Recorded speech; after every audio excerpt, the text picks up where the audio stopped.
ஸ்ரீமத் பகவத்கீதை 9வது அத்தியாயம் ராஜவித்யா ராஜகுஹ்ய யோகம் அப்படிங்கிற தலைப்பின் கீழே இருக்கிற ஸ்லோகங்களை பார்த்து கொண்டு வரும். சென்ற வகுப்பு முடிஞ்ச உடனே ஒரு வாய்ஸ் நோட் போட்டிருந்தேன். ஏதாவது டவுட்ஸ் இருந்ததுன்னா நீங்க அதை எனக்கு ஃபார்வர்ட் பண்ணுங்க. அதை கிளியர் பண்ணதுக்கு அப்புறமா நான் இந்த வகுப்புல எடுக்க வேண்டிய மீதி 3 ஸ்லோகங்களையும் கூட எடுத்து நாம ஸ்லோகங்களை பூர்த்தி பண்ணலாம் அப்படின்னு சொல்லியிருந்தோம்.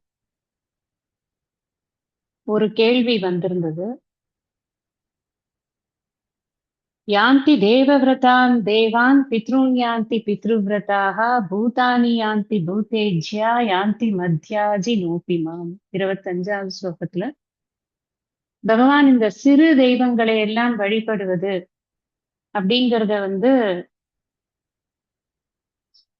ஸ்லாக்கியமா சொல்லலையே, மத்யாஜி நோபிமாம் அப்படின்னு சொல்லியிருக்காரு. அப்ப நாம குலதெய்வ வழிபாடு நம்ம பண்ணணும்னு பெரியவர்கள் எல்லாம் சொல்லியிருக்கார்களே, நிறைய மகாபிரிவாலும் அதுல ரொம்ப இன்சிஸ்ட் பண்றாங்களே. அப்ப அது தப்பா? ஏபி அந்நிய தேவதா பக்தா யஜந்தே ஸ்ரத்தையான்விதாக தேபி மாமேவ கௌந்தேய யஜந்திய விதிபூர்வகம் அப்படின்னு 23ல சொல்றாரே. எந்த தெய்வத்தை வழிபட்டாலும் அது என்னை தான் வழிபடுவதாக, அதாவது தன்னையே வழிபடுவதாக. அறியாமையினால் கூட அவன் மற்ற தெய்வங்களை வழிபட்டால் கூட அது தன்னையே அல்லது என்னையே வழிபடுவதாகத்தான் அர்த்தம்னு சொல்றார்.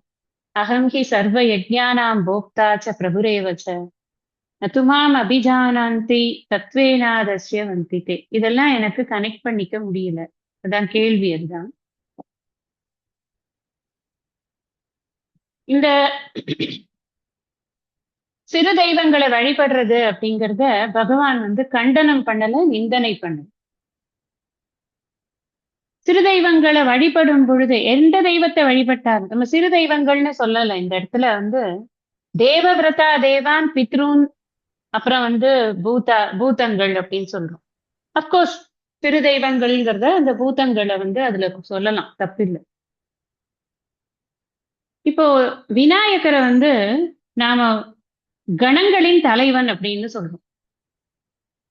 கைலாசத்துல இருக்கக்கூடிய சிவகணங்களுக்கு அவர் தலைவன், கணநாதன், கணபதி அப்படின்னு சொல்றோம். விநாயகரை கணங்களின் தலைவனாக நான் மனசுல வைத்துக்கொண்டு அந்த பாவனையில நான் விநாயகரை வழிபட்டேன் அப்படின்னு சொன்னா, அப்ப நான் என்ன பண்றேன் அப்படின்னா பூதானி யாந்தி அப்படிங்கிற இடத்துல நான் வரேன். அத ஒரு கணங்கள்ங்கிறது ஒரு பூதங்களா இருக்கு, அந்த பூதங்களை நான் வழிபடுறேன் அப்படின்னு வரும்.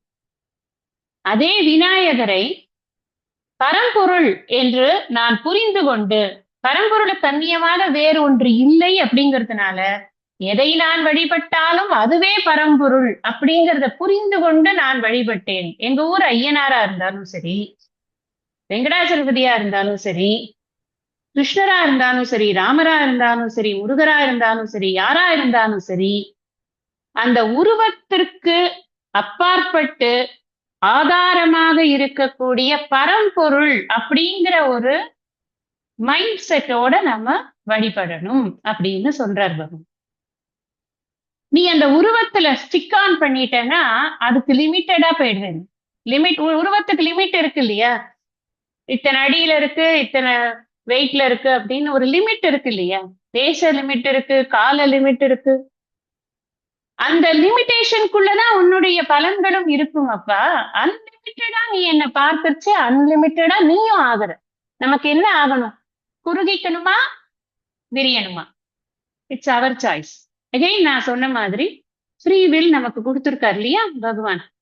அதனால நாம என்ன பண்ணணும் அப்படின்னா, எதை பார்க்கும் பொழுதும் அதன் ஆதாரமாக இருக்கக்கூடிய பிரம்ம தத்துவத்தையே போக்கஸ் பண்ணணும்னு பகவான் சொல்ற. அதத்தான் இப்படி வேற வேற ஸ்லோகங்கள்ல சொல்ற. அதனாலதான் அவர் சொல்றார், தேபி மாமேவ கௌந்தேய யஜந்தி அவிதி பூர்வகம். அவன் பண்றான், பூஜை பண்றான் அவிதி பூர்வகம், அறியாமையால பண்றான். அவன் என்ன நினைச்சுட்டு இருக்கான்னா, அந்த ஒரு உருவத்தை நான் பூஜை பண்றேன்னு நினைக்கிறான். அந்த உருவத்திற்கு ஆதாரமா நான் தானே இருக்கேன், பரம்பொருள் தானே இருக்கு. கிருஷ்ணர் கிடையாதுங்க. கிருஷ்ணர்ங்கிற உருவம் இல்ல. நான் அவர் தன்னை குறிப்பிடும் பொழுது தூய உணர்வாகத்தான் குறிப்பிடுகிறார். அப்ப நமக்கு எதனை பார்க்கும் பொழுதும் தூய உணர்வாக பார், உன்னையும் தூய உணர்வாகத்தான் பார்க்க சொல்லி சாஸ்திரம் சொல்றது. ஏன்னா தூய உணர்வுக்கு அந்நியமாக வேறொன்று இல்லை. இங்க இருக்கிறதெல்லாம் தூய உணர்வு ஒண்ணுதான் அப்படிங்கிற விஷயத்த மனசுல வைக்கிறதுக்காக வேண்டி இத சொல்றது அப்படின்னு பார்க்கணும்.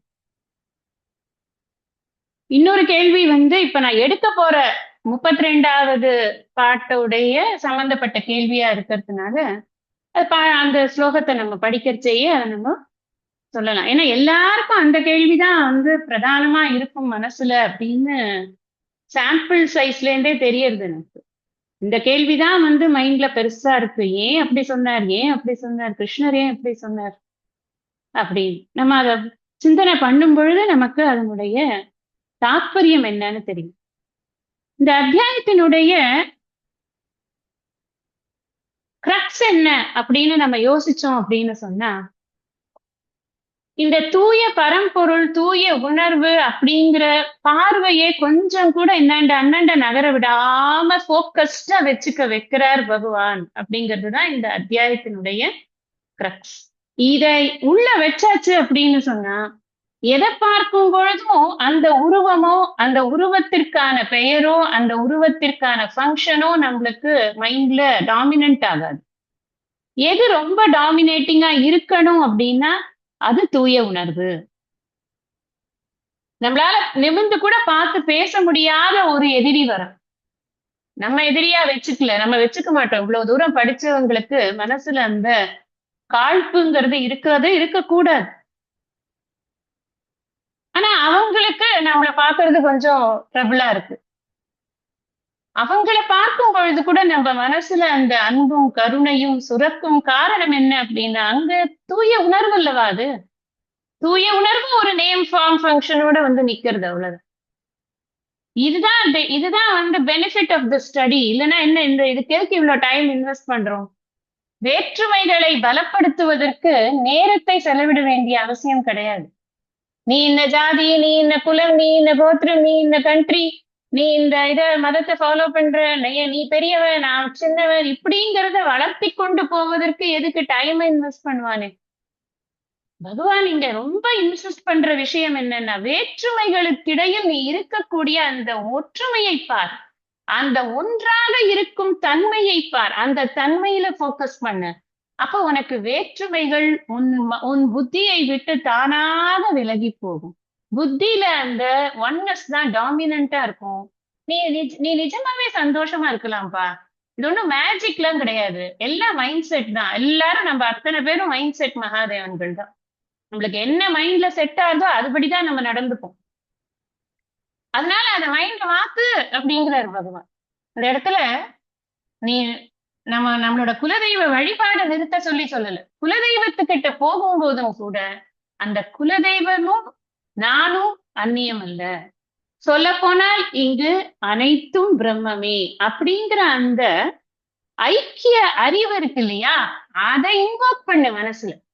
நீ என்ன பாவனையில பண்றியோ அந்த பாவனைக்குத்தான் பலனையை தவிர்த்து நீ என்ன பண்றியோ அதுக்கு பலன் இல்லை. கிரியைக்கு பலன் இல்லை, கிரியாவுக்கு பின்னாடி இருக்கிற பாவனைக்கு பலன்.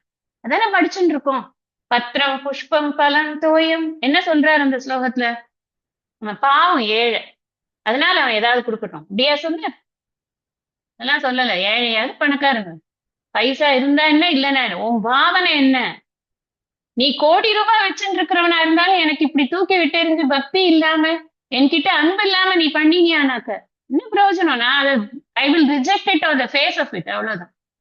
ஐ am not going to take it. நான் பகவான் சொல்றாரு அப்படிங்கிறது இருக்கட்டும், மனுஷன்ட்ட பண்ண முடியுமா? அத பண்ண முடியாது. ஒரு யாச்சகத்துக்கு வரான்னு வச்சுக்கோங்களேன், யாச்சகத்துக்கு வரவன் கிட்ட கூட நம்ம எப்படி பவ்யமா தானே கொடுக்கணும், அப்படிதான் நம்ம சாஸ்திரம் சொல்றது. இந்த யாச்சகத்துக்கு வரவன் எனக்கு புண்ணியம் பண்றதுக்கு எனக்கு ஒரு ஆப்பர்ச்சுனிட்டி கொடுத்துருக்கான், அதனால அவனை நான் தெய்வமா மதிச்சு அவனுக்கு நான் கொடுக்குறேன். அந்த அந்த பாவனையை வளர்த்துக்கணும் அப்படின்னா அப்ப என்னன்னா எல்லா இடங்கள்லயும் இருக்கக்கூடிய அந்த பரம்பொருள் தான் உண்மை, மெய் அறிவு, மெய்ப்பொருள், எப்பொருள் எத்தன்மை தாயினும் அப்பொருள் மெய்ப்பொருள் காண்பது அறிவு. அதை நீ வளர்த்துக்கலனா நீ எத்தனை தடவை குலதெய்வத்துக்கு போய் வழிபட்டாலும், என்னதான் நீ உருண்டு பிறண்டு ஏதாவது பண்ணினாலும், இந்த இது யாக யஜ்யங்கள் பண்ணாலும் அதுக்கு சூப்பர்ஃபிஷியல் பலன் தான் நீ அடைவையப்பா. அதனுடைய ஆழ்ந்த பலன் நீ அடையணுமா இல்லையா? அதுக்காக வேண்டி இதை என்னன்னு சொல்ற. கொஞ்சம் புரிஞ்சிருக்கும்னு நினைக்கிறேன். மேற்கொண்டு இந்த பத்திரம் புஷ்பம்க்கு அப்புறம் என்ன சொன்னார்? எத் கரோஷி எத் அஷ்னோசி எத் ஜுஹோஷி ததாசி. எதை கொடுக்குறியோ, எதை பண்றியோ, எதை செய்யறியோ, எதை யஜ்யமா பண்றியோ எல்லாத்துக்கும் மதர்ப்பணம் அப்படின்னு சொல்ற. அங்கேயும் ஒரு சின்ன கிளாரிபிகேஷன். நீங்க யாரும் கேட்கலன்னா கூட எனக்கு அந்த கிளாரிபிகேஷன் சொல்லணும்னு எனக்கு தோன்றுது. நான் சொல்லல, அதனால இப்ப நான் சொல்றேன். அது என்னது? அது எல்லாத்தையும் நீ எனக்கு அர்ப்பணம் பண்றது. எனக்கு வாட் இஸ் மென்ட் பை மதர்ப்பணம்? நம்ம அதுக்கு இது பார்த்திருக்கோம். என்ன பார்த்தோம் அப்படின்னு சொன்னா, எல்லாமே இறைவனுக்கு அப்படின்னு இருப்பதெல்லாம் இறைவனே, அதனால எல்லாமே இறைவனுக்கு அப்படின்னு கொடுக்கறதாக நாம ஒரு பாவனை கிரியேட் பண்ணிட்டோம்னா நமக்கு கர்வம் வராது, பொறாமை ஏற்படாது. Dedicate all your actions to பகவான் அப்படின்னு எல்லாம் நம்ம அர்த்தம் பார்த்தோம். இன்னும் கொஞ்சம் கூட அது ஆழமா சிந்திக்கணும்னு எனக்கு தோன்றும். அது ஆஃபரிங் அப்படின்னா எப்படி? அது பகவான் என்ன சொல்றாருன்னா, உன்னோட வேலையை நீ கரெக்டா பாரு. அதுக்குதான் உனக்கு அதிகாரமே கொடுத்துருக்கு. கர்மணி ஏக அதிகாரக. நீ அதை நியத்தம் குரு கர்மத்வம். மை ஃபேவரட் ஸ்லோகம். நியத்தம் குரு கர்மம். உனக்கு என்ன நியமிக்கப்பட்டிருக்கோ அந்த கர்மத்தை கரெக்டா பண்ணு. ஸ்வதர்மத்தை ஒழுங்கா பண்ணு. இப்ப இப்படி எல்லாம் சொல்லும் பொழுது இதெல்லாம் இதை என்ன சொல்றாரு இங்க? எத் கரோஷி எத் அஷ்னாசி எத் ஜுகோஷி ததாசி. எதை செய்கிறாயோ, எதை உண்கிறாயோ, எதை யாகத்தில் இடுகிறாயோ, எதை கொடுக்கிறாயோ, இது எல்லாமே அதாவது மேஜர் ஒர்க்கை எடுத்துட்டு இருக்காருன்னு போன வகுப்புலயே நான் சொன்னேன். நிறைய வேலை பண்றோம். எல்லாத்தையுமா லிமிட் இது பண்ண முடியும்? ஏற்கனவே சொல்லியிருக்காரு. அந்த மாதிரி பஷ்யன் சுண்வன் ஸ்பெஷன் ஜிக்ரன்லாம் அப்பவும் சொல்லியிருக்காரு. நிறைய சொன்னதுனால இப்ப ஒரு 4 விஷயம் மேஜர் விஷயமா எடுத்துட்டு இருக்காரு. அப்ப அது எல்லாத்தையும் நம்ம என்ன கடைபிடிக்கணும் அப்படின்னா, நான் என்ன ரோல் பண்றேனோ அந்த ரோல்ல எனக்கு என்ன டியூட்டிஸ் இருக்கோ, அதுக்கு என்ன ரூல்ஸ் அண்ட் ரெகுலேஷன்ஸ் இருக்கோ அதை ஃபாலோ பண்ணா போதும். பகவான் எப்படி இருக்காரு அப்படின்னா, அந்த ரோல் ஃபார்ம்ல தான், அந்த டியூட்டி ஃபார்ம்ல தான் அவரே இருக்காரு. அந்த நியதிங்கிற ஃபார்ம்ல தான் அவரே இருக்காரு. எல்லா இடங்கள்லயும் எது order, it is Ishwara's order அப்படின்பார். ரொம்ப அழகா சொல்லுவார் தேவானந்த சரஸ்வதி சுவாமி. இந்த தென்னை மரத்துல தேங்காய் தான் காய்க்கிறது, அங்க ஒரு மாம்பழத்தை பறிக்க முடியாது அப்படிங்கிறது ஈஸ்வராஸ் ஆர்டர். அதே மாதிரிதான் எனக்கு அம்மா ரோல்ல நான் அம்மா வேலை பண்றேன். வைஃப் ரோல்ல நம்ம ரோலை மாத்தி பண்ண முடியுமா? பண்ணினா அது ரசிக்குமா? கேவலமா இருக்காதா? இந்த உறவு ரோல்ல புரிஞ்சு விடுறது. ஆனா வெளியில வரும் பொழுது, சமுதாயத்துக்கு வரும் பொழுது, ஏன் இதை பண்ணா என்ன, அதை பண்ணா என்ன அப்படின்ற கேள்வி நமக்கு வருது இல்லையா? பிரச்சனை இல்லை, அதுக்கான குவாலிபிகேஷனோட எல்லாருமே எல்லாத்தையும் பண்ணிட்டு இருக்கலாம். ஆனா என்ன டியூட்டி கொடுக்கப்பட்டிருக்கோ அதை பண்ணு. அதான் இங்க பகவான் சொல்ற நியத்தம் குரு கர்மத்வம். சோ என்னன்னா, அந்த டியூட்டிஸ ரொம்ப டிலிஜென்ட்டா பண்ணணும். அதுல எதுவும் தப்பு வரக்கூடாது. அதுல எதுவும் மத்தவங்களை ஹர்ட் பண்ணாத மாதிரி அது இருக்கணும். நான் அதுக்கு தகுந்த ரூல்ஸ ஃபாலோ பண்ணணும். அது எப்ப தப்பு வரும், எப்ப மத்தவங்களை ஹர்ட் பண்ணும் அப்படின்னா, நான் என்னோட சொந்த விருப்பு வெறுப்பை அங்க கொண்டு திணிச்சேன்னா வரும். எனக்கு என்ன டியூட்டி இருக்கோ அதுல விருப்பு வெறுப்பே இல்லாம just keep following the rules and go. அப்படி இருந்தாலே அது என்னன்னா, அது மதர்ப்பணம். என்ன சொன்னா, தர்மமா செயல்படுவதுங்கிறது தான் மதர்ப்பணம், வேற ஒண்ணும் கிடையாது. ஏன்னா நமக்கு இது ரொம்ப ஒரு கான்ஃபிளிக்ட் இருக்கும் மைண்ட்ல. என்ன மதர்ப்பணம்? இப்ப என்ன பண்றது? நான் டெய்லி சமையல்லாம் நான் தான் நைவேத்தியம் பண்ணிட்டு தான் சாப்பிடுறேன், எல்லாருக்கும் கொடுக்குறேன். நான் எதை பண்ணினாலும் ஈஸ்வரார்ப்பணம் தான் சொல்றேன். பட் ஈஸ்வரார்ப்பணம் பண்றதுக்கு முன்னாடி ஈஸ்வரன் என்ன விரும்புறாரோ அதை பண்ணிட்டு தான் பண்ணணும். நான் இருக்கிற எல்லா கல்மிஷத்தையும் மனசுல வைத்துக்கொண்டு என் மனசை குப்பைக்கூடு மாதிரி வச்சுண்டு அதுக்கப்புறம் நான் எல்லாத்தையும் ஈஸ்வரனுக்கு அப்புறம் அர்ப்பணம் பண்றேன். எதுக்கு குப்பையை கொண்டு அவர்கிட்ட கொடுப்பானு? அவசியமே கிடையாது. அவர் வாங்கிக்கவும் போறது இல்ல. ஏன்னா அவர் முன்னாடியே சொல்லிட்டார், I need two things from you before you give me something. ததகம் பக்தியுபகிருதம் அஷ்னாமி பிரயதாத்மனக. புத்தி உன்னோட உன்னோட உள்ளம் தூய்மையா இருக்கணும். வேற எதுவும் நான் கேட்கலப்பா. உள்ளம் தூய்மையா இருக்கணும். பக்தியோட கொடு. அப்ப உள்ளம் தூய்மையா இருக்கணும்னா என்ன பண்றது? விருப்பு வெறுப்பை நீக்க வேண்டும். இங்க நம்ம புரிஞ்சுக்க வேண்டியது என்னன்னா, என் சொந்தமா நான் இதை இப்படி பண்ணுவேன்றதெல்லாம் இல்லாம, எனக்கு என்ன கடமை கொடுக்கப்பட்டிருக்கோ அந்த கடமைக்கு என்ன சட்டதிட்டங்கள் இருக்கோ அதற்குட்பட்டு அறத்தை கடைபிடித்து என் வாழ்க்கையை வாழ்வதுதான் மதர்ப்பணம். இங்க எல்லாமே வாழ்க்கையை வாழற விஷயம்தான். எத் கரோஷி யத் அஷ்னாசி யத் ஜுகோஷி ததாசியத்து. அது எல்லாமே என்னன்னா வாழ்க்கையை வாழக்கூடிய முறைகள்ல இருக்கக்கூடிய வேலைகள், செயல்பாடுகள் அப்படின்னு வச்சுக்கலாம். அதுதான் மதர்ப்பணம் அப்படிங்கிறது. அப்படி பண்ணும் பொழுது மனசு ரொம்ப நிர்மலமா இருக்கும். எதுவும் எதிர்பார்க்காது. ஏன்னா நான் என்னோட வேலையை பண்றேன். அது நல்லது வந்தாலும் சரி, கெட்டது வந்தாலும் சரி, அது பகவான் என்னோட கர்மத்துக்கான பலனை அவர் கொடுக்க போறாரு. நான் அந்த பலனை அனுபவிக்க போறேன். எனக்கு எந்த விருப்பு வெறுப்பும் இல்லை, எனக்கு எந்த அஜெண்டாவும் இல்லை. என்ன எனக்கு கொடுக்கப்பட்டிருக்கோ அந்த டியூட்டியை நான் பண்ணி கொண்டு போகிறேன். என்னால முடிஞ்ச வரைக்கும் அதை நான் பண்றேன். எனக்கு தெரிஞ்சது வரைக்கும் பண்றேன். அந்த ஒரு ஆட்டிடியூட் வர ஆரம்பிச்சதுனாலே பலன்ல நாட்டமே இருக்காது. அதனாலதான் அடுத்ததே சொல்லிட்டார், சுபாசுப பலைரேவம் மோட்சசே கர்ம பந்தனைக்கு. எப்ப பலன் மேல நாட்டம் இருக்காது அப்படின்னா, எப்ப டியூட்டிஃபுல்லா இருக்குமோ அப்ப பலன் மேல நாட்டம் இருக்காது. எப்ப விருப்பு வெறுப்பு இல்லாம இருக்குமோ அப்ப பலன் மேல நாட்டம் இருக்காது. எல்லாம் ஒண்ணுக்கு ஒண்ணு இன்டர் கனெக்டடா இருக்கு. அதனாலதான் மனசு எப்படி இருக்குன்னா சந்நியாச யோக யுக்தாத்மா. ஒரு பற்று இல்லாத ஒரு மனநிலை ஏற்படுறது. எப்படி கொண்டு வர்றாரு நம்ம மைண்ட கொஞ்சம் கொஞ்சமா கொஞ்சம் அப்கிரேட் பண்ணி கொண்டு வர்றாரு. அப்ப இந்த மனசு எப்படி இருக்கணும்னா ஒரு பற்றுக்குள்ள இருக்கக்கூடாது. பற்றற்றே மென்பான் படிற்றொழுக்கம் எற்று எற்று என்று ஏதம் பலவும் தரும். வெளியில வரும் வேஷம், நான் பற்று கிடையாது, எனக்கு பற்று கிடையாது. உள்ளுக்குள்ள அவ்வளவும் வெறும் இமோஷனலி பவுண்ட் பர்சன். அப்படி இருந்தா என்ன பிரயோஜனம்? நான் என்ன பண்ணினாலும் சரி, பாவனைக்குத்தான் பலன்னு சொல்லிட்டார் இல்லையா பகவான். பாவனை எப்படி தெரியாம போகும்? வேற எதை வேணா மறைக்கலாம், பாவனையை மறைக்கவே முடியாது பகவான்ட்டு. ஏன்னா எங்க இருக்கார்? சகல இடத்துலயும் இருக்கார். அந்தரியாங்க இங்கேயும் உட்காந்து. சோ அவர் இல்லாத இடம்னு ஒண்ணு இல்லாததுனால நம்ம எப்படி மறைக்கிறது? எங்க கொண்டு ஒளிச்சு வைக்கிறது என் பாவனைய? அதை முடிக்கவே முடியாது. ஆகையினால அவர் கூட்டிட்டு வர வழியே என்ன இருக்கு? நான் எப்ப என்னுடைய கர்மத்தை பியூட்டிஃபுல்லா நான் பண்றேனோ அப்ப எனக்கு விருப்பு வெறுப்பு இருக்காது. விருப்பு வெறுப்பு இல்லாததுனால எனக்கு பலன்ல நாட்டமும் கிடையாது. பலன்ல நாட்டம் இல்லாததுனால சுப பலனோ அசுப பலனோ எதுவா இருந்தாலும் அது என்ன பாதிக்க போறது கிடையாது. அதனால கர்மத்தினுடைய பந்தத்திலிருந்து நான் விடுபடுகிறேன். விடுபடுவாய்ங்கிறார். எல்லாமே இதுல நீ இப்படி இருந்தா இப்படி ஆகலாம் அப்படின்னு சொல்லி கொண்டிருக்க. நம்மளுக்கு அப்ளை பண்ணிக்கிறோம். யாருக்கோ சொல்றாரு அவர், அர்ஜுனனுக்கு சொல்லிட்டு இருக்கார் அப்படின்னு நினைக்காதீங்க.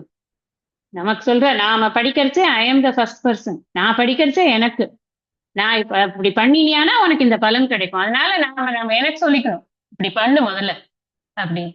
அது மாதிரி ஒவ்வொருத்தரும் அவங்களுக்கு சொல்லிக்கணும். It is addressed to each student who really wants to transform. அதான் ரொம்ப முக்கியம். சும்மா படிச்சுட்டு போறதுக்கு இல்ல, டிரான்ஸ்பர்மேஷன் வேணும்னு நினைக்கிற ஒவ்வொருத்தருக்காகவும் பகவான் சொல்லக்கூடியது ரைட்டா அப்ளை ஆகிக்கொண்டே இருக்கிறது அப்படிங்கிறத நம்ம பார்க்கிறோம். அப்படி இருக்கிற போது பகவான் தன்னுடைய நிலைமையும் சொல்றார். சமூகம் சர்வபூதேஷு நமே துவேஷயோஸ்தி ந பிரிய. எனக்கு எந்த ஒரு விருப்பு கிடையாது, வெறுப்பு கிடையாது. எனக்கு வேண்டியவன் கிடையாது, வேண்டாதவன் கிடையாது. அத்தனை பேர்கிட்டையும் நான் சமமா தான் இருக்கேன். குசேலன் எனக்கு அவள் கொண்டு கொடுக்கிற வரைக்கும் நான் அவனுக்கு வறுமையை கொடுத்துதான் இருந்தது. அவள்லாம் வந்ததுக்கு அப்புறமா தான் அவனுக்கு அந்த செல்வ செழிப்பு வந்தது. எனக்கு தானே ரொம்ப ஃப்ரெண்டு. முதல் வேலையா அவனுக்கு என்ன பிரச்சனைன்னு போய் தேடி தீர்க்க வேண்டியதானே அப்படின்னு பண்ணாரா என்ன? சமூகம் சர்வபூதேஷு. எந்த ஒரு உயிரினமாக இருந்தாலும் சரி, எல்லார்கிட்டையுமே சமமாத்தான் இருக்கேன் நானு அப்படிங்கிற. அவருக்கு அந்த வித்தியாசம்ங்கிறது கிடையாது. ஆனா யாருக்கு அது புரியும்னா, யாரு பஜந்தி துமாம் பக்தியா, யார் கனெக்ட் ஆறாங்களோ அவங்களுக்கு புரியும். நான் கனெக்டே ஆகாம எங்கேயோ ஒரு மூலையில உட்கார்ந்துட்டு இருந்தேன் அப்படின்னா எனக்கு புரியத்தான் புரியாது. நான் கனெக்ட் ஆறவங்க கிட்ட நானே இருக்கேன். அது நேச்சுரல் தானே. நம்ம ஒரு மனுஷங்களோட கனெக்ட் ஆறோம்னு வச்சுக்கோங்களேன். இப்ப நம்ம குரூப்ல வந்து ஒரு 60 பேர் இருக்கோம்னா ஒருத்தருக்கு ஒருத்தர் பேசிக்கொண்டு நம்மளோட ஒரு இன்டராக்ஷன் இருக்கிறச்சே நமக்கு ஒரு க்ளோஸ்னஸ் தோணும். சரி, நமக்கு நம்ம நம்ம வந்து அவங்களோட க்ளோஸா இருக்கோம் அப்படின்னு. ஆனாலும் ஒரு திக்குல இருந்தது அப்படின்னு வச்சுக்கோங்களேன், அப்ப என்ன ஆகும்? ஒரு கனெக்ட் இருக்காது. பகவான் என்ன சொல்றாரு, நீ கனெக்ட் பண்ணிட்டே நான் எப்பவுமே கனெக்டபிளா இருக்கேன். நான் கனெக்ஷனை விடுறவனே கிடையாது. நீ கனெக்ட் பண்ணிட்டியானா உனக்கு நான் உன்னோட இருக்கிறது தெரியும். என்னோட ஹிருதயத்துல பகவான் இருக்கிறார் அப்படிங்கிறத மலர்மிசை ஏகினான். Is always there. அந்த மானடி சேர்ந்தார் நிலமிசை நீடு வாழ்வார். எப்ப பார் வள்ளுவரை வந்து துணைக்கு இழுத்துட்டோம்னு வச்சுக்கோங்களேன், புரியாத விஷயங்கள்லாம் கூட டக்கு டக்குன்னு புரியறதுக்கு ஆரம்பிச்சு. அப்புறம் அடுத்தது சொன்னார், ரொம்ப ரொம்ப துராச்சாரமா இருக்கான்னு வச்சுக்கோயேன். அபிச்சேத்சு துராச்சாரக பஜதே மாம் அனன்யபாகு சாதுரேவ சமந்தவ்யக சம்யக் வியவசிதோஹி சக அப்படின்னு. அவன் ரொம்ப ரொம்ப கெட்டத்தனம் எல்லாம் பண்ணிட்டு இருக்கான். அவன் வந்து அவன் என்ன தனக்கு வேறாக பாக்குறான். அதனால அவன் வந்து வேற்றுமையில திளைக்கிறான். இந்த கெட்டத்தனம் பண்றான்னு சொன்ன உடனே பகவானை கும்பிடாதவன் எல்லாம் கெட்டவன் அப்படின்னு நினைக்காதீங்க. எதனால கெட்டத்தனம்னு சொல்றோம் அப்படின்னு சொன்னா, அந்த வேற்றுமை உணர்ச்சிகள் வந்து நிறைய அதுக்கு சம்பந்தமான ஒரு துணை உணர்ச்சிகளை எல்லாம் தூக்கிட்டு வந்துரும். பொறாமை, ஆசை, அழுக்காறு, இது வெகுளி, இன்னா சொல் எல்லாம் வந்துரும். வேற்றுமை உணர்ச்சிகள்ல முக்கியமானது இதானே. அதனால இதெல்லாம் ஓடி வந்துரும் இல்லையா. அதனால சொல்றது கேட்டு, அதாவது வேறு வேறு என்று பார்க்கிற அந்த நிலைமை வரும் பொழுது அவனுக்கு எல்லா விதமான வேற்றுமைக்கான தீய குணங்கள் எல்லாம் வந்துடுறது. அவன் கூட என்ன வழிபட்டான் அப்படின்னா, என்ன நிஜமாவே என்ன வழிபட்டான்னா உடனே போய் கிருஷ்ணர் கோயில்ல போய் அவர் வந்து தீர்த்தம் வாங்கி குடிச்சிட்டாரா அப்படின்னு அர்த்தம் இல்ல. இந்த சாஸ்திரத்தை அவன் முறையாக குருவிடம் உட்கார்ந்து படித்து, இந்த வழிபாடு அப்படிங்கிறது வேற ஒண்ணும் கிடையாது. ஸ்ரவணம் மனனம் நிதித்தியாசனம் ஒழுங்கா அவனும் பண்ணிட்டான்னா வரும். அவனுக்கு ஒரு ஆப்பர்ச்சுனிட்டி. அவன் மனசுல அது பண்ணணும்னு நினைச்சான்னா கண்டிப்பாக வரும். ஏதாவது ஒரு ஒரு சேஞ்ச் வராமையா இருக்கும். நம்ம ஏற்கனவே பார்த்தோம் வால்மீகி கதை இதெல்லாம் இருக்கு இல்லையா. ஏதாவது ஒரு சேஞ்ச் யார் மூலமாவது ஒண்ணு வரும்பொழுது அதை தப்புன்னு பிடிச்சுட்டு நமக்கே கூட சில சமயம் வந்து எங்க சைட்ல போறதுன்னு தெரியாம இருக்கும். யாராவது ஒருத்தர் வந்து ஒரு ஹிண்ட் கொடுப்பாங்க. அந்த பாதையை நோக்கி நம்மளுடைய பயணம் வந்து போகும் பொழுது அது வெற்றிகரமாக இருக்கும். இந்த மாதிரி ஒரு இண்டிகேஷன் வரச்சே அவன் பிடிச்சுண்டு அவன் வந்து படிச்சான்னா அப்ப அவனையும் கூட சாது நல்லவன் தான் அப்படின்னு நான் வந்து மதிக்கிறேன் அப்படின்னு சொல்றார். க்ஷிப்ரம் பவதி தர்மாத்மா. உடனே வெகு விரைவில் அவன் தர்ம சிந்தனை உள்ளவனாக ஆகிறான். அவன் ஏன் தர்ம சிந்தனை இல்லாதவனா இருந்தான்னா வேற்றுமையின் உணர்ச்சி இருந்ததுனால. நல்லா புரிஞ்சுக்கோங்க நீங்க. இது வந்து என்னவோ ஒரு செக்டார் ஆஃப் பீப்புளை வந்து சொல்ற மாதிரி அப்படிலாம் கிடையாது. இங்க வந்து யார் அட்ரஸ் பண்றது அப்படின்னு சொன்னா, ஒரு முமுட்சுத்துவம் இருக்கக்கூடிய ஒருவனுக்கு முமுட்சுத்துவத்தினால அவன் வந்து ஜிக்ஞாசுவாரான், படிக்கிறான். ஜிக்ஞாசுன்னா படிக்கிறான், படிக்கிறதுக்கு ஆசைப்படுறான். படிச்சு அதன் தன்னுக்கு இன்டர்னலைஸ் பண்ணணும்னு நினைச்சு நிஷ்டை பெறுபவனுக்கு என்னென்னலாம் பலன் இருக்குங்கிறத பத்தி தான் இங்க நாம படிச்சு கொண்டிருக்கோம். உலகியல் வாழ்க்கையில இருப்பவர்களை ஏன் வந்து இது மாதிரி சொல்றது அப்படின்னு சொன்னா, அது குறிக்கோளுக்கு ஹேத்துவாக இல்லை. எப்ப பார்த்தாலும் உலகத்துல இருக்கக்கூடிய விஷயங்களுக்காக ஈர்க்கப்பட்டு அதன் பின்னாடி போய்கொண்டிருப்பவர்களுக்கு குறிக்கோளை விட்டு அவர்கள் விலகி போவதனால செவந்தின்னு சொன்னது அதத்தான். அதனால சொல்றார், நீ இந்த தர்மா சிப்ரம் பவதி தர்மாத்மா. அவன் என்ன பண்றான்னா, அவன் வந்து ஒரு நாளும் வீண் போவதே இல்லை. என்னை அடைந்தான்னா அகைன் நீங்க யோசிப்பீங்க, என்னை அடைந்தான்னா அப்ப நான் வந்து கோவில்ல போய் உட்காந்து. No, it is not only கோவில் டெம்பிள் பூஜா மட்டும் அல்ல. நம்ம இப்பதான் பார்த்தோம், பத்திரம் புஷ்பம் பலம் தோயம்ங்கிறது உன்னோட பூஜா ரூம்ல நீ இருக்கக்கூடிய ஆட்டிடியூட், உன்னோட டெம்பிள்ல நீ இருக்கக்கூடிய ஆட்டிடியூட் எப்படியோ. ஆனா அடுத்தது எத்தரோஷி எதர்ஷாசை சொல்லும் போது எங்க ஆட்டிடியூட் பார்த்தோம்? நீ வெளியில நீ இன்டராக்ஷன்ல எப்படி பண்ற? அத்தனையும் எனக்கு நீ அர்ப்பணம் பண்ணுன்னா do as per the shastras, நான் வகுத்து வைத்த கொள்கைகளின் படி நீ நடந்து கொண்டா என்றால் அதுவே உண்மையாக நீ எனக்கு காட்டக்கூடிய பக்தி. எங்க அப்பாவை எனக்கு ரொம்ப பிடிக்கும், ஆனா அவர் என்ன சொன்னாலும் நான் கேட்க மாட்டேன். இது என்ன பிடிக்கிறதுல சேர்த்தியா இது? எப்படி இருக்கணும்னு எங்க அப்பா நினைக்கிறாரோ அந்த மாதிரி நான் இருந்தேன்னா தான் எங்க அப்பாவை எனக்கு பிடிக்குங்கிறதுக்கு ஒரு ஒரு அடையாளமா இருக்கும். எதெல்லாம் நான் பண்ணக்கூடாதுன்னு எங்க அப்பா நினைக்கிறாரோ அதெல்லாம் நான் பண்ணிட்டேன், but still I love my ஃபாதர்னு சொன்னா அது என்னத்துல சேர்த்தியது? That is not at all a love அப்படிங்கிறார் பகவானே. என்ன எதிர்பார்க்கிறார்? இதைத்தான் எதிர்பார்க்கிற. முறையாக சாஸ்திரத்தை படித்து நீ உன் விடுதலையை பெறு, அவ்வளவுதான். நீ ஒன்னும் எனக்கு காவடி தூக்க வேண்டாம், நீ அங்க பிரதட்சணம் பண்ணலன்னு அழல, நீ என்ன முடியுமோ அதை பண்ணு, அது உன்னுடைய சௌகரியத்தை பொறுத்தது. நம்ம நிறைய நம்மளை வருத்திட்டாதான் பகவான்கிட்டேந்து நம்மளுக்கு கருணை வரும்னு நினைக்கிறோம். அப்படி சப்போஸ் நம்ம வருத்தி கொண்டு நம்ம செய்யக்கூடிய செயல்களை செய்தோம் என்றாலும் கூட நல்லா புரிஞ்சுக்கோங்க, அது நம்மளுடைய பிராரப்த வசத்தினால அப்படி செய்யறோம், அவ்வளவுதான். பிராரப்தம் நமக்கு அது மாதிரியான ஒரு செயல்களை கொடுத்தது என்றால் செய்வோம். அங்கேயும் வெறுப்பு கிடையாது.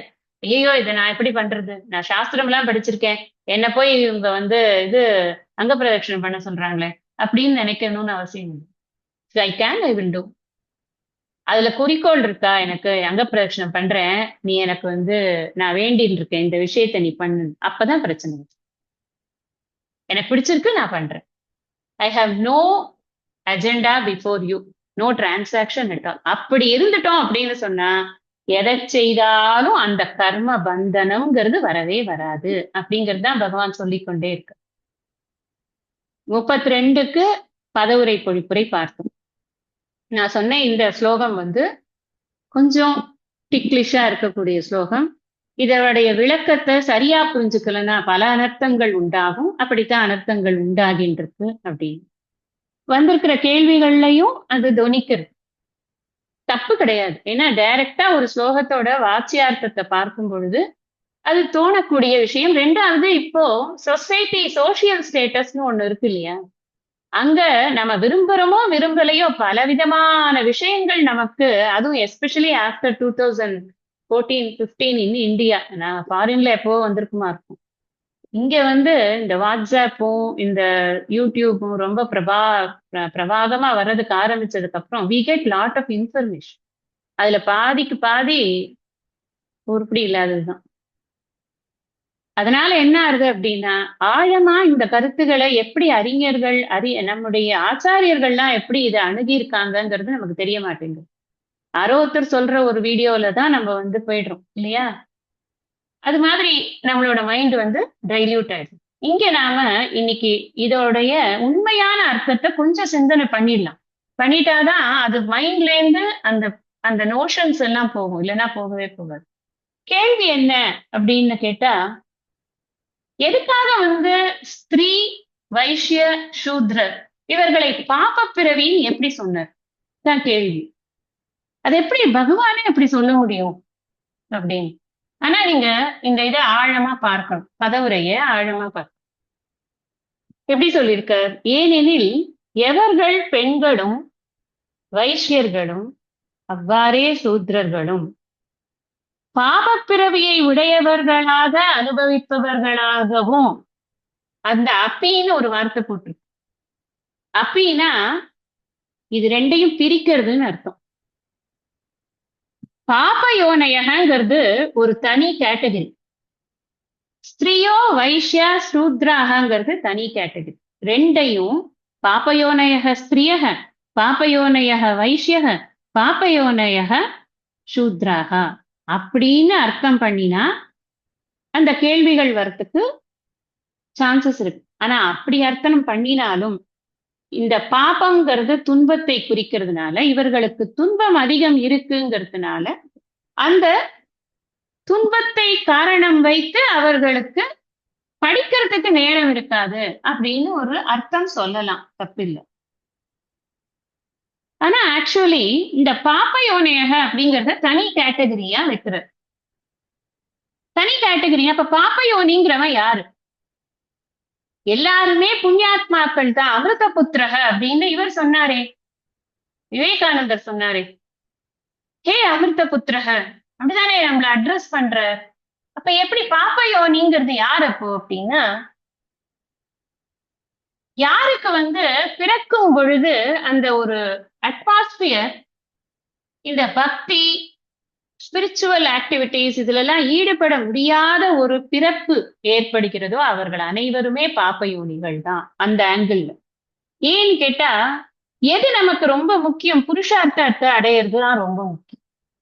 இந்த புருஷார்த்தத்தை அடைய விடாம ஒருவேளை நம்ம வீடே அதுக்கு அட்மாஸ்பியர் கொடுக்க மாட்டேங்க. நம்ம படிக்கணும்னு நினைக்கிறோம். ஆனா நம்ம சூழ்நிலை எப்படி இருக்குன்னா மகா மோசமா இருக்கு. டெய்லி ஏதாவது ஒரு பஞ்சாயத்து. சரி, ஏதாவது ஒரு ஒரு இடத்துல உட்கார்ந்து பொறுமையா படிக்கலாம்னா அதுக்கு ஒரு தடை. நமக்கு கிடைக்கிறது கூட அதுக்கு, அதாவது கிளாஸுக்கே போக முடியாதபடி தடை. நீங்க அந்த லெவல்ல வச்சுக்கோங்களேன். அந்த எண்ணமே வரமாட்டேங்குது. அந்த அதுக்கு பதில் என்ன ஆகுது? ஒரே வேற்றுமை உணர்ச்சியும் ஒரே இந்த ஹராசிங் தாட்ஸும் தான் ஜாஸ்தியா இருக்கு. இது ஒரு கேட்டகரி. மனுஷர்களா பிறந்தும் கூட இதுக்குள்ள வர முடியாத, வர விடாத சில பேர் பாத்தீங்கன்னா வீட்டுல விஷ்ணு சஹஸ்ரநாமம் போட்டோம்னு வச்சுக்கோங்க, நிறுத்து அதை முதல்ல அப்படிம்பாங்க. நிறுத்து அப்படின்னா அந்த அந்த சிலபல்ஸ் அவங்களை டிஸ்டர்ப் பண்ணுது. நமக்கு பிடிக்கிறது இன்னொருத்தருக்கு பிடிக்கணும்னு அவசியம் கிடையாது. அவங்களுக்கு புண்ணியம் வேலை செஞ்சாதான் அது பிடிக்கும், இல்லைன்னா பிடிக்காது. ஏன்னா இது புண்ணியத்துக்கான விஷயங்கள். அப்ப இது புண்ணியம் இல்லைங்கிறது, புண்ணியம் இல்லாதவர்களுக்கு இது எப்படி பிடிக்கும்? பிடிக்கவே பிடிக்காது. அதை நிறுத்தினாலே ஆச்சுன்னு கங்கனை கட்டின்னு நிற்பாங்க. சரி தொலை ஒழிப்போ அப்படின்னு நிறுத்திவிட்டு நாம மனசுக்குள்ள சொல்லறதுக்கு ஆரம்பிச்சிருவோம். இருக்கும். எல்லார் வீட்லயும் ஏதாவது ஒரு கேரக்டர் அந்த மாதிரி இருக்கும். நாஸ்திக குணம் இருக்கும். அதெல்லாம் ஒண்ணும் கிடையாது, நான் நம்ப மாட்டேன், அதனால வீட்டுல இது இருக்கவே கூடாது. அப்படிப்பட்ட வீட்டில் பிறப்பது அப்படிங்கிறது பாபத்தினால ஏற்படக்கூடிய விஷயம்தான். ஏன்னா பகவான் 6வது அத்தியாயத்துல சொல்லிட்டார், நீ இந்த இந்த சுபேட்சை அப்படின்னு சொல்லக்கூடிய இந்த முமுட்சுத்துவத்தினுடைய தேடலில் நீ ஆரம்பிச்சுட்ட, இதுக்குள்ள போயின்னு இருக்க அப்படின்னு சொன்னாலே உன்னுடைய பாதையானது வகுக்கப்பட்டது. அதுக்கப்புறம் உனக்கு ஒரு நாளும் கீழ்மையான ஒரு இது கிடைக்காது. அதாவது இதுலயே கண்டினியூ பண்ற மாதிரியே தான் உனக்கு வரும்னு சொல்லிட்டார் 6வது. அப்ப இந்த இந்த டீச்சிங்கே வராத, இது பத்தியே தெரியாத, முழுக்க முழுக்க மெட்டீரியல் வேர்ல்டுலயே இருந்து இருந்து இருந்து எல்லா பிறவியும் அழிச்ச ஒருத்தனுக்கு திரும்பவும் மெட்டீரியல் வேர்ல்டுல இருக்கிற மாதிரி ஒரு பிறவி வந்ததுன்னா அந்த பிறவியை தான் பாப்பயோனி அப்படின்னு சொல்றது. நான் conducive atmosphere for spiritual studies அப்படின்னு சொல்லலாம். அது அவர்கள் மனிதனுக்கு மட்டும்தானா? நிறைய மிருகங்களுக்கும் அப்படி இருக்கு இல்லையா? எல்லா மிருகமுமே குருவாயூர்ல ஒரு யானை இருந்தது அந்த மாதிரி இருக்கா? கிடையாது. எல்லா மிருகமும் அப்படி இருக்காது, எல்லா யானையுமா அப்படி இருக்கு. அந்த மாதிரி இந்த வாசனைகளே இல்லாத ஒரு பிறவி கொடுக்கிறாரு. 84 லட்சம் யோனியில வெள்ளி மனித பிறவியில மட்டும்தான் இந்த வாசனை வரத்துக்கு சான்சஸ் இருக்கு. அதுவும் இல்லாத ஒரு பிறவிதான் இந்த மனித பிறவிதான் இந்த பாப்ப யோனிங்க. இறைவன் ஒருத்தன் இருக்கா, இந்த மாதிரி ஒரு அருள் நூல்கள் இருக்கு, அந்த அறம் ஒண்ணு இருக்குங்கிறதே தெரியாத ஒரு ஜென்மாதான் அந்த பாப்பை. அப்புறம் ஸ்திரியோ வைஷ்யா ததா சூத்ரக, இது மூணும் ஒரு கேட்டகரியில கொண்டு வர. இங்கதான் நிறைய கேள்வி வருது, பெண்களை எப்படி சொல்லலாம்? சுவாமி பரமார்த்தானந்தர் ரொம்ப அழகா இதுக்கு ஒரு விஷயம் சொல்லியிருக்கு. இங்க ஸ்திரீ, வைஷ்யன், சூத்ரன் இது பிசிக்கல் ஸ்டேட்டஸை வச்சு சொல்லவே இல்லை. ஒரு பெண், ஒரு வைஷ்யன், வைஷ்யன்னா அது வைஷ்யன்கிறது ஆணாவும் இருக்கலாம் பெண்ணாவும் இருக்கலாம். சூத்ரன்கிறவர் ஆணாவும் இருக்கலாம் பெண்ணாவும் இருக்கலாம். இங்க அந்த பிசிக்கல் ஸ்டேட்டஸை வச்சு சொல்லல. அப்ப என்னத்தை வச்சு சொன்னது அப்படின்னா, ஸ்வபாவ ஸ்ரீத்வம் அப்படின்னு ஒண்ணு இருக்கு அப்படிங்கிற. அதாவது அவன் ஆணாதான் இருப்பான், அவனுக்கு ஸ்வபாவமாக பெண் தன்மை அதிகமாக இருக்கும். அதுக்காக அவன் இப்ப இந்த எல்ஜிபிடிக்கு அதுல இருக்குன்னு அந்த எண்ணம் இல்லை. நான் சொல்றது அது கிடையாது. ஸ்வபாவ ஸ்ரீத்வம்ங்கிறது என்ன அப்படின்னா, ஸ்ரீக்குன்னு இருக்கக்கூடிய ஒரு இன்ஹெரண்ட் குவாலிட்டி என்னன்னா, ஒரு எமோஷனல் பர்சனாலிட்டி. எதுக்கு எடுத்தாலும் எமோஷனல் ஆயிடுது. எதை சொன்னாலும் அதை எமோஷனல் ஆங்கிள் தான் பாக்குறது. யார்கிட்டயாவது அன்புனா மேல விழுந்து புடுங்கி அன்பை காட்டுறது, வெறுப்புன்னா ஓவரா வெறுப்பை காட்டுறது. எந்த விஷயத்தையும் நவரசங்கள்ல எதை எடுத்துக்கொண்டாலும் அதை ரொம்ப எமோஷனலா டெபிக் பண்ணக்கூடியது யாருன்னா அந்த ஸ்திரீங்கிற அந்த ஒரு குணம் இருக்குல்ல, அதைத்தான் சொல்ல. இங்க ஜாதிய பத்தி பேசவே இல்லை. அந்த ஸ்திரீங்கிறது என்னத்த, அது ஏன் இந்த எமோஷனல் குவாலிட்டி இருந்தா என்ன பிரச்சனை, உங்களுக்கு என்ன ப்ராப்ளம் இதுல அப்படின்னா, இங்க பேசுறதெல்லாம் எமோஷனல் விஷயமா? அறிவுபூர்வமான விஷயங்கள், ரேஷனலிஸ்டிக் திங்கிங், இந்த பகுத்தறிவுக்கு சம்பந்தப்பட்ட, நான் சொல்றது இந்த நம்ம இப்ப நாட்டுல பேசுற பகுத்தறிவு இல்லை. நித்திய அனித்தியம், சத்தியம் மித்யா, இது தர்மா தர்மம், இப்படி பகுத்து அறியக்கூடிய அந்த விஷயங்கள், அதான் ரேஷனலா பார்க்கிறது. அப்படி பார்க்கறதுக்கான ஒரு பக்குவமானது அந்த தன்மைக்கு குறைவாக இருக்கிறது. அப்போ நேச்சுரல், அது வந்து ஒரு ஆண்கிட்டயும் இருக்கலாம். நீங்க ஆண்கள் எத்தனை பேர் அழுது நீங்க பார்த்ததே இல்லையா? எல்லாரும் சொல்றது என்ன, பொம்பளை மாதிரி அழறான் சொல்றாங்களே இல்லையா? அவன் பொம்பளை மாதிரி அழறான், அவன் வந்து பூஞ்ச மனசு, அவன் வந்து தைரியம் கிடையாது அவனுக்கு. நம்ம வீடுகள்ல எல்லாம் பேசி இதெல்லாம் கேட்டிருப்போம். அவனை பாத்துக்கோ, நீதான் சரியா பாத்துக்கணும் அப்படின்னு ஒரு பொண்ணு கிட்ட சொல்லுவாங்க. ஆணுக்கு கூட இந்த மாதிரியான தன்மைகள் இருக்கு. ஃபெமினிஸ்டிக் ஆட்டிடியூட் ஜாஸ்தியா இருக்கும் பொழுது அந்த பாடியில அவன் இமோஷனலி ட்ரிவன் பர்சனா இருக்கான். அவனால உட்கார்ந்து இதுல படிக்க ரேஷனலா இந்த விஷயத்தை உட்கார்ந்து படிக்கிறது அவனுக்கு சிரமம், கஷ்டம். ஆனாலும் அவன் படிச்சான்னா அவனுக்கு முக்தி. அவன் என்னவா இருக்கான், என்ன அவனோட மேக்கப்னு அவர் சொல்லல, அவர் பார்க்கல. அவன் முயற்சி பண்ணானா அவனுக்கு முக்தி. விஷயம் அதுதான். அந்த பிறவியில அவனுக்கு இப்படி இருந்தாலுமே கூட, பிறவியில பெண்ணா இருந்தாலுமே கூட, நாம இப்ப இத்தனை பேர் படிக்கிறோமே, நம்ம முக்தர்களா இல்லையா? அத்தனை பேரும் முக்தர்கள் தான். அப்ப நம்ம எல்லாருக்கும் இந்த டீச்சிங் இல்லைன்னு ஆயிடுதா?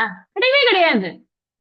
அதனால பெண்களுக்கு எப்படி, பெண்களுக்குன்னு அவர் சொல்லல, பெண்கள் அப்படிங்கிற ஒரு கேட்டகரிய சொல்லல, பெண் தன்மையை சொல்றார். அந்த இமோஷனல் ஆட்டிடியூட சொல்றார். அது ஜாஸ்தி இருந்தாலும் கூட படிச்சா அவனால அதை நீக்கிக் கொள்ள முடியும்.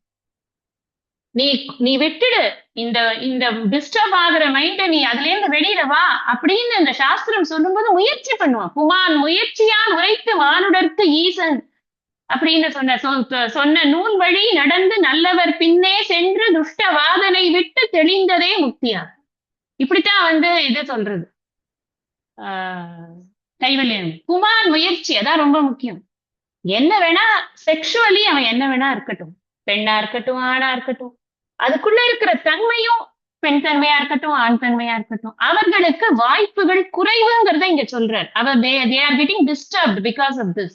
அந்த டிஸ்டர்பன்ஸை தான் இங்க குறிப்பிடுறாரே தவிர்த்து, என்ன புரிஞ்சுக்கோங்க, பிசிக்கலா பெண்ணுன்னு எடுத்துக்கொண்டாலும் கூட இது அப்ளை தான் ஆகும். எத்தனை பெண்களுக்கு வாய்ப்பு இருக்கிறது உட்கார்ந்து பொறுமையாக தான் நினைத்ததை படிப்பதற்கு? லௌகீகமாகவே வாய்ப்பு இல்லை. சத்தியமா நம்ம இதெல்லாம் ஒத்துக்கணும். நான் நினைச்ச படிப்பை படிக்கணும், நான் நினைச்ச ஊர்ல வேலை செய்யணும், நான் நினைச்ச பொசிஷனுக்கு வரணுங்கிறதுக்கு எத்தனை பெண்களுக்கு வாய்ப்பு இருக்கிறது? எத்தனை பேரண்ட்ஸ் அதை வந்து முழு மனப்பூர்வமாக அதை கொடுக்க முடியறது? எத்தனை பயன்கள் இருக்கு. லௌகீகத்துக்கே இப்படி இருக்கும் பொழுது ஆன்மீக கல்விக்கு பெண்களுக்கு எவ்வளவு தடைகள் இருக்கிறது. இது பிசிக்கலா பெண் அப்படின்னு எடுத்துட்டா கூட அப்ளை தான் ஆகும். ஆனா எனக்கு இது ரொம்ப கன்வின்சிங்கா இருக்கிறதுனால இந்த விஷயத்த நான் உங்களுக்கு சொல்றேன். அது பெண்ணுங்கிறத விட பெண் தன்மைங்கிறதுக்கான ஒரு டிஸ்டர்பன்ஸ், அது நானே பண்ணிக்கிற டிஸ்டர்பன்ஸ். நான் என்னுடைய தன்மை எனக்கே டிஸ்டர்பன்ஸா இருக்கும். நான் எனக்கு வந்து பக்தியில ஊற சொன்னா ரொம்ப சந்தோஷமா ஊறுவேன். ஏன்னா எனக்கு அதுல வந்து அழுது பிறண்டு அந்த தெய்வத்தை ஆராதிக்கிறதுல எனக்கு வாலாயமா வருது, ஈஸியா வருது. நீ வேறு நான் வேறு என்று சொல்லும் பொழுது அது எனக்கு சௌகரியமா இருக்கு. நீயும் நானும் ஒன்று என்று எடுத்துக்கொள்வது எனக்கு கொஞ்சம் நேரம் பிடிக்கிறது எனக்கு. ஆனா பிடிச்ச அதை பண்ணினியான உனக்கு பலன் உண்டு அப்படிங்கறதா பகவான் சொல்ற. பகவான் யாரையுமே தள்ளலையே. சமூகம் சர்வபூதேஷுங்கிறதுக்கு என்ன அர்த்தம்? அப்புறம் நம்ம கேள்வியே நம்மளது. நம்ம கேள்வி கேட்கறதுக்கு முன்னாடி முதல் கொஸ்டினை பார்த்துடணுமே, முதல் ஸ்லோகத்தை பார்த்துடணுமே. தப்பா சொல்லல யாரையுமே. கேள்வி வரணும், கேள்வி இருந்தா தான் அதுக்கான தீர்வும் நமக்கு கிடைக்கும். அப்ப பெண்களை இழிவெல்லாம் படுத்தல, அதுக்குன்னு ஒரு லிமிடேஷன்ஸ் இருக்கு, அத குறிப்பிடுறார், அவ்வளவுதான். இப்ப வைசியனை ஏன் குறிப்பிட்டார் அப்படின்னு, இந்த வைசியனுக்கும் இதேதான் வைசிய தன்மை. அது என்ன தன்மை அது அப்படின்னா, ராஜசிக் மைண்ட்.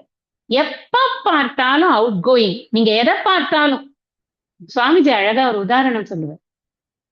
மெனக்கெட்டு கேம்ப இங்க எங்கேயான பிளெயின்ஸ்ல போட்டா அவன் ஜாலியா அப்படி ஊர் சுத்த போயிடுவான். கேம்ப் முடிஞ்ச உடனே அதாவது ஒரு ஒரு கிளாஸ் முடிச்சு இன்னொரு கிளாஸுக்கு கேப் இருக்கிறச்சு எங்கேயான போயிடுவான்னு சொல்லி ரிஷிகேஷ்ல கொண்டு போய் நம்ம கேம்ப் போடலாம் அப்படின்னு கேம்ப் போட்டா, அங்க 4 பேர் இந்த சாஸ்திரம் படித்து கொண்டே அங்க போய் ருத்ராட்ச கடையில ஹோல்சேலா ருத்ராட்சத்தை எப்படி வியாபாரம் பண்றதுக்கு வாங்கலாம்னு உட்காந்து பேரம் பேசிட்டு இருப்பான். உதாரணத்துக்காக இதை சொல்றார், நானும் இதை உதாரணத்துக்காக சொல்றேன். ராஜசிக் அண்ட் அவுட் கோயிங், வெளியில போறது புத்தி. எப்ப பார்த்தாலும் அந்த புத்திங்கிறது எதை எதை எதை இருக்கு, என்ன இருக்கு அங்க, டிரான்சாக்சனல் புத்தி. இதை வாங்கி இதை விற்கலாமா, அப்ப நாம நீ இதை வாங்கி இதை விற்கிறதுக்கு இங்க 2 வேணும், இங்க 2 இல்ல 1ன்னு சொல்லிட்டு இருந்தா அவனுக்கு என்ன புத்தியில ஏறுமா? நீங்க யோசிச்சு பாருங்க, ஏறவே ஏறாது. அது ஏறதுக்கு அவன் பிரயாசப்படணும், கஷ்டப்படணும். இப்ப இதெல்லாம் என்னன்னா டிஸ்டர்பன்ஸ் இந்த மைண்ட். அவனுக்கு அவனோட மைண்ட் எப்பவுமே டிரான்சாக்சனலாவே இருக்கு. அந்த டிரான்சாக்சனுக்குள்ள மாட்டிக்கொண்டு இருக்கக்கூடிய ஒரு புத்தி, அதைத்தான் வைசியன் அப்படிங்கிறார். முன்னாடியே சொல்லிட்டாரு 4வது அத்தியாயத்திலே குண கர்ம விபாக சகதான் சொன்னார் அவர். அங்க நம்ம சரியா புரிஞ்சுட்டு இருந்தோம்னா நமக்கு அதுக்கப்புறமா எந்த கேள்வியுமே இந்த ஜாதி ரீதியாக வர்ண ரீதியாக வரவே வராது. இது அவன் இந்த குலத்துல பிறந்திருக்கான் அப்படிங்கிறது இல்ல, வைசியனுக்கு பிறந்தவன் படிக்க கூடாது அப்படிங்கிறது இல்ல, பிராமணனா இருக்கிறவனே வைசியன் புத்தியோட இருக்கலாமே. இப்ப அப்படித்தானே எத்தனை பேர் இருக்காங்க. பிராமின்ஸ் பிசினஸ் பண்ணலையா? என்ன புத்தியை வச்சு பிசினஸ் பண்றாங்க? ஆஹா, நான் வேதம் சொல்லியிருக்கு இப்படித்தான் பிசினஸ். அப்படியா? வேதம் பிசினஸே பண்ண சொல்லல, சொல்ல போனாக்க அது பண்றாங்களா யாராவது? கிடையாதே. குலத்தை பற்றி இங்க பேச்சு இல்லை, அதை நல்லா புரிஞ்சுக்கோங்க. குலத்தை பற்றியோ பாலினத்தை பற்றியோ இங்க பேச்சு இல்லை. நான் ரொம்ப டைம் எடுத்து உங்களுக்கு இதை மெனக்கெட்டு சொல்றதுக்கு காரணம் இருக்கு. ஏன்னா இதுல தப்பா புரிஞ்சுட்டோம்னா நம்ம அதுக்கப்புறம் அதுல இருந்து வெளில வர்றது கஷ்டமா போயிடும், ஸ்டம்பிளிங் ஆயிடும், பிளாக் ஆயிடும், வெளில அதுக்கு அடுத்த சோகத்துக்கே போகாது புத்தி. அடுத்தது என்னன்னா சூத்ரஹா, அங்கேயும் குணம் தான். அங்க அந்த குணம் என்ன குணம்? கொஞ்சம் லேசினஸ் ஜாஸ்தி, தமஸ்பிரதான குணம் அப்படிங்கிறது தான் அந்த ப்ராப்ளம். அது மாத்திரம் இல்ல, கொஞ்சம் கோபங்கள் அதிகமா இருக்கு. அப்ப அது மாதிரி இருக்க, எனக்கு படிக்க முடியல, கிளாஸ் வச்சா வர முடியல, நான் தூங்கலாம் போல இருக்கு, இல்ல எங்கேயானா என்ன கூப்பிட்டுருக்காங்க ஒரு வேலைக்கு, நான் அதுக்கு போயிட்டு வரேன், நான் இதுதான் இது பண்ணுவேன், ஆனா எனக்கு பயங்கர கடுப்பா இருக்கு, என்ன அந்த அம்மா அதையே சொல்லிட்டு இருக்கு, சொன்னதையே சொல்லிட்டு இருப்பா, அதை போய் யார் பாப்பா? இப்ப இப்படி எல்லாம் புத்தி போயிட்டே இருக்குன்னு வச்சுக்கோங்களேன். அது என்ன ஆகுது? ஒரு விஷயத்துல ஈடுபட்டு நம்ம புத்தியை உபயோகிச்சு அதுல கான்சென்ட்ரேட் பண்ணி இந்த விஷயத்த இன்னொரு தடவை படிப்போம். புரியலையா? இன்னொரு தடவை சுவாமிஜி சொல்லுவார், உனக்கு கீதை புரியலையா? கைவல்ய நவநீதம் படி. கைவல்ய நவநீதம் படி. புரியலையா? இது விவேக சூடாமணி படி. விவேக சூடாமணி புரியலையா? திரும்பி ஏதாவது உபநிஷத் படி. இப்படி நீ படிச்சுட்டே இரு, ஆனா வேற வழியே கிடையாது, நீ படிச்சுதான் புரிஞ்சுக்கணும். எல்கேஜி புரியலங்கிறதுனால வீட்டுல கொண்டு வந்து வச்சுப்பியா குழந்தைய அப்படின்னு கேட்பார் சுவாமிஜி. எல்கேஜி புரியலனாலும் யூகேஜில புரியும், அப்புறம் ஃபர்ஸ்ட் ஸ்டாண்டர்ட்ல புரியும். நீ போடுறீல்ல ஒரு கிளாஸா, 12 கிளாஸ் போடுறீங்க, அதுக்கப்புறம் தானே காலேஜ். 12ஆவதே புரியாம கூட காலேஜ் போட்டுருமே, காசு கொடுத்து சேர்த்துடுறோமே அப்படின்னு சுவாமிஜி கேட்பேன். நான் கேட்கல, நான் சொல்றேன். இதெல்லாம் உதாரணம். ஏன் படிச்சா புரியல அப்படின்னு நம்ம சொல்லும் பொழுது புரியாததான் இருக்கும், கஷ்டமாதான் இருக்கும். திரும்ப திரும்ப இந்த விஷயங்கள் கேட்க ஆனா அந்த திரும்ப திரும்ப கேட்கறதுக்கு நமக்கு ஒரு பொறுமை வேணுமா வேண்டாமா? பொறுமைதான் இங்க ரொம்ப முக்கியம். அந்த பகவான் சொல்றாரு, அவன் அந்த பொறுமையை வளர்த்துட்டான் அப்படின்னு சொன்னான். என்னை சரணடைந்தவர்களாக என் மாம் வெபாசித்ய சிகு, என்னை சரணடைந்தவனாக இருக்கிறார்கள் என்றால் நான் என்ன அர்த்தம்? சாஸ்திரமே கதி, எனக்கு வேற கதியே கிடையாது. சாஸ்திரத்தை எனக்கு புரியலனாலும் மறுபடியும் நான் படிப்பேன். நான் என்னோட கொஸ்டின்ஸ குரு கிட்ட திரும்ப திரும்ப கேட்பேன். எனக்கு பொறுமையா குரு திரும்ப திரும்ப பதில் சொல்லுவார்.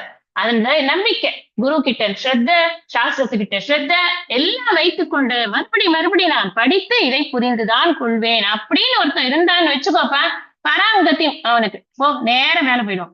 மேல என்ன, ஏதோ ஒரு பிளேஸ் கிடையாது, சர்வத்திர நான் தான் இருக்கேங்கிற உணர்ந்து அந்த ஆனந்தத்துல இருப்பான். அதுதான் பராங்கதி. அடுத்தது பார்க்கலாம். 33.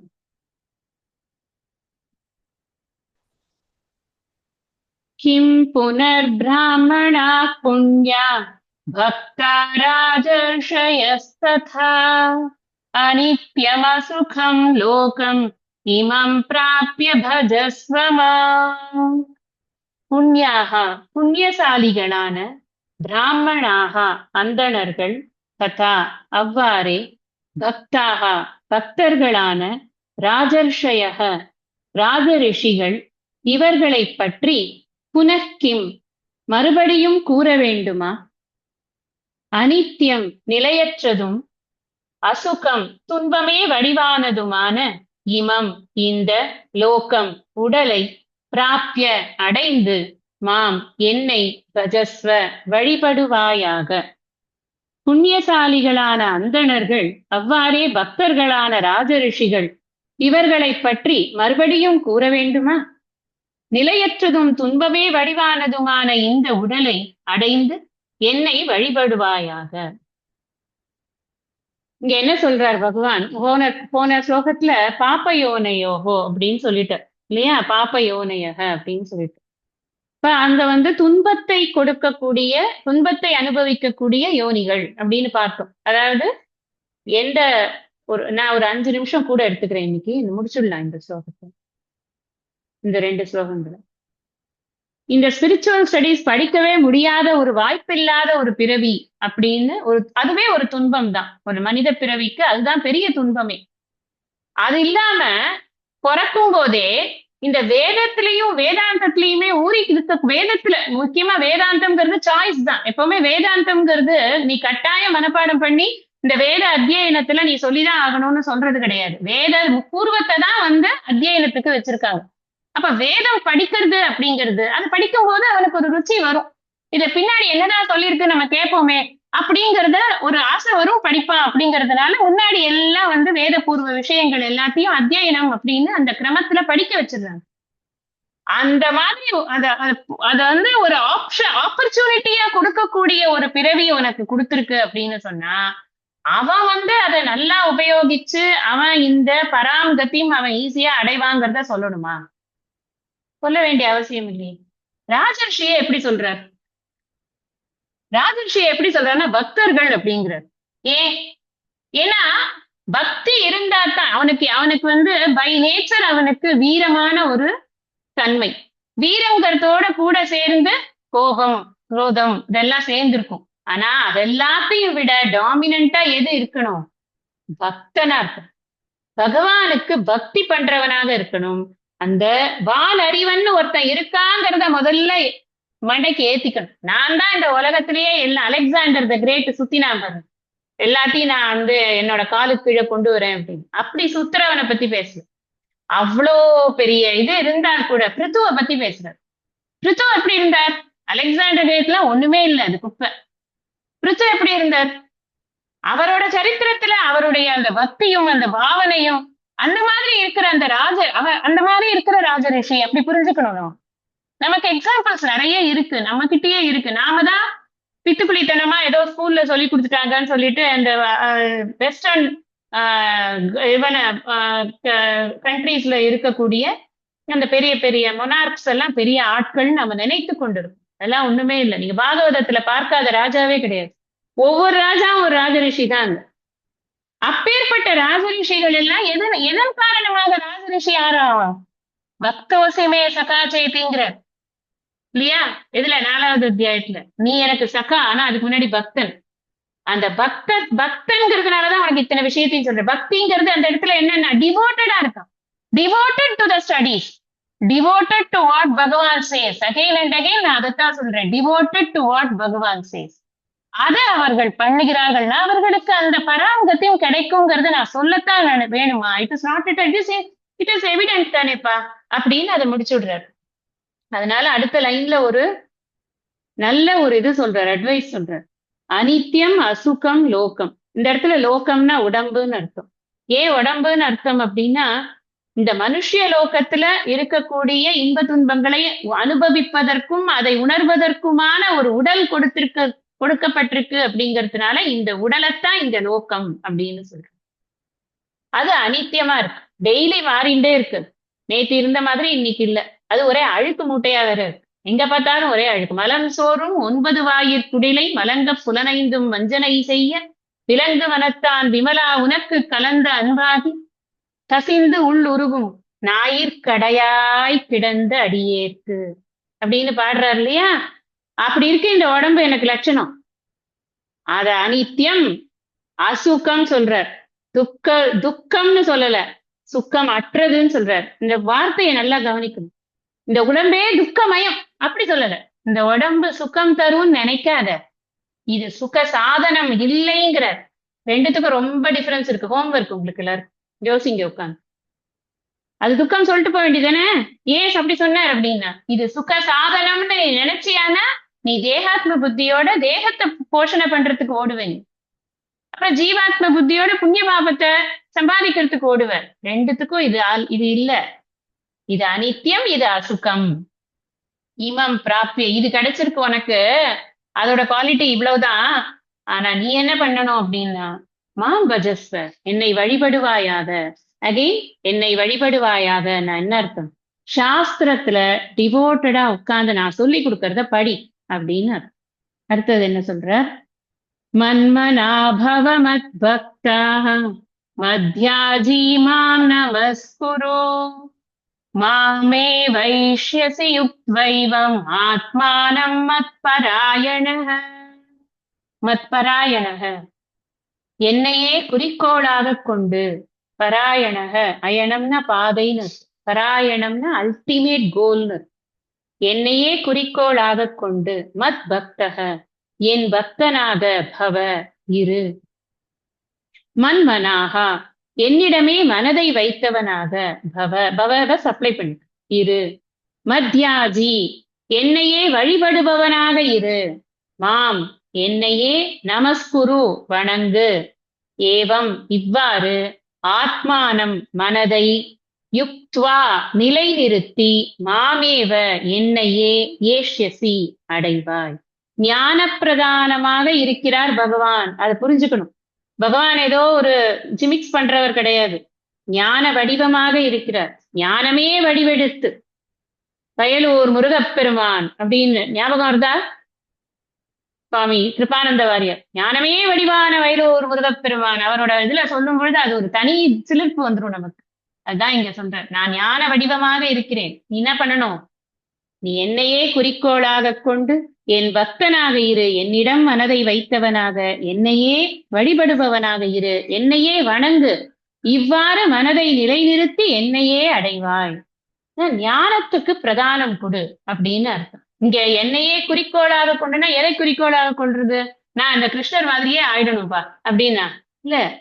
கிருஷ்ணர் என்ன சொல்லியிருக்காரோ தட் இஸ் கிருஷ்ணா. நம்ம வேர்ட்ஸ் தான் நாம. My life is my message அப்படின்னு சுவாமி சத்யசாய் பாபா சொன்னார். அதுக்கப்புறம் கொஞ்ச நாள் ஆக ஆக சொன்னார், your life is my message. எவ்வளவு அழகான விஷயம் தெரியுமா அது? நான் எப்படி வாழறேனோ அதை பார்த்து நீ வாழு. என்னுடைய வாழ்க்கை தான் உனக்கு பாடம். நீ ஒழுங்கா வாழ்ந்தனா அதுதான் மற்றவங்களுக்கு நான் கொடுக்குற மெசேஜ் கரெக்டா போறதுங்கிறதுக்கு அடையாளம். எவ்வளவு இன்டர்ட்வைண்டா இருக்கு. பகவான் பக்தன் அப்படிங்கிறது ஒரு சாதாரணமான ஒரு இது இல்ல, ஒரு பைண்டிங் இல்ல. நாம பகவான் ஒரு பாதையில போய் நாம வேற ஒரு பாதையில போய் I am devotee of so and so அப்படின்னு சொல்றதுல என்ன இருக்கு? சொல்றது எதுவுமே கேட்கறது கிடையாது. லவ் ஆல், சர்வ் ஆல்னா ஹேட் ஆல், அதுதான் நமக்கு எப்பவுமே அப்படியே ஸ்ட்ரெயிட்டா வரக்கூடிய விஷயமா இருக்கு. அப்ப நான் எப்படி டிவோட்டின்னு சொல்லிக்கிறது? அதனாலதான் சுவாமி அந்த வார்த்தையெல்லாம் சொன்னார். நான் சொல்றதெல்லாம் கேட்கறதா இருந்தா என்னோட டிவோட்டின்னு சொல்லு, இல்லைன்னா சொல்லாதப்பா தயவு செஞ்சு அப்படின்னு, என் பேரை கெடுக்காத நீ அப்படின்னு. பகவானும் அதைத்தான் சொல்றது. நான் என்ன சொல்லியிருக்கேன்? படிக்க இந்த சாஸ்திரம் என்ன சொல்றது, உன்னை என்னவாக சொல்கிறது அதை அறிந்து கொள். அதையே குறிக்கோளாக வைத்துக்கொள். வீடு பேருதான் குறிக்கோள், அதுக்கு துணை சாஸ்திரம். குருமுகமாக இந்த சாஸ்திரத்தை படித்து அதிலேயே நிலைத்து இரு, என் பக்தனாக இரு அப்படின்னு சொன்னா, என் வார்த்தைகளுக்கு சத்தியத்துவம் கொடுத்து அதை நீ கடைபிடி. பற்றுதலோடு இருக்காதே, விருப்பு வெறுப்போடு இருக்காதே, இந்திரியங்கள் பின்னாடி ஓடாதே. இதெல்லாம் தானே சொன்னார். இவ்வளவு நாளா என்ன சொன்னாரோ அது எல்லாத்தையும் நீங்க போட்டுக்கலாம், சப்ளை பண்ணிக்கலாம். என்னெல்லாம் சொன்னார்னு கேட்டா இவ்வளவு நாள் சொன்னதெல்லாம் தான் அப்படின்னு. மன் மனாகா, என்னிடமே மனதை வை. எங்கேயான பராக்குல போகாத, உலகத்தை பார்க்காதே. நான் உலகத்தை விட்டு ஒரு மேன்மையான விஷயத்தை உனக்கு சொல்லிக் கொண்டிருக்கிறேன், அதிலேயே கவனம் வை அப்படிங்கிறார். மன் மனாகா மத்யாஜி, எனக்கு என்னையே வழிபடு, சாஸ்திரத்தையே வழிபடு. எப்பொழுதும் பாராயணம், சாஸ்திரம் கேட்கறதுங்கிறதுலயே இரு. சிரவண மனன நிதித்தியாசனத்திலேயே ஊறிக்கொண்டு இரு அப்படிங்கிறது தான் simple answer for all these things. நமக்கு குரு எல்லாம் தனித்தனியா சொல்லியிருக்காரு அப்படிங்கிறதா இருந்தாலுமே கூட இந்த பகவானை பிடிச்சுக்கோ. இந்த பகவான் சாஸ்திர ரூபமாக இருக்கிறார், அதை பிடித்து கொண்டா என்றால் இந்த உலகத்துல நீ ஒரு ரவுண்டு வரலாம், ஒரு பிரச்சனையுமே உனக்கு வராது. ஆனா அந்த ஹோல்ட் இல்லாம நீ சுத்தணும்னு நினைச்சனா கஷ்டப்பட்டு எங்கேயான போய் விழுந்து நஷ்யதி பிரணஷ்யதி அப்படிதான் ஆயிடும். நமே பக்த பிரணஷ்யத்தின்னு பகவான் முன்னாடி கேரண்டி கொடுத்திருக்கார். எப்போ நமே பக்த பிரணஷ்யத்தினா, நான் சொல்படி கேட்டா தானே. குழந்தைய நம்ம போகாத, அந்த தடிக்கு விழுவேன், அந்த இடத்துல பள்ளம் இருக்குன்னு சொல்றான், அதான் போவேன் அப்படின்னு போச்சுன்னா விழும். நீ என் பையன் அடியே பட மாட்டான்னு எப்படி சொல்றது நானு? என் பையன் நான் சொல்படி கேட்டா அடிபட மாட்டான் அப்படின்னு நாம சப்ளை பண்ணி புரிஞ்சுக்கணும். அதனால இந்த அளவுல இந்த அத்தியாயத்தினுடைய ஸ்லோகங்களினுடைய அர்த்தங்களை நாம பார்த்திருக்கோம். இயன்ற வரைக்கும் குருநாதனுடைய அனுகிரகத்தினால எத்தனை இந்த புத்திக்கு எட்டிட்டோ அத்தனை அளவுக்கு இதனுடைய விளக்கங்களை நாம விரிவாக சொல்ல முயற்சி பண்ணியிருக்கோம்.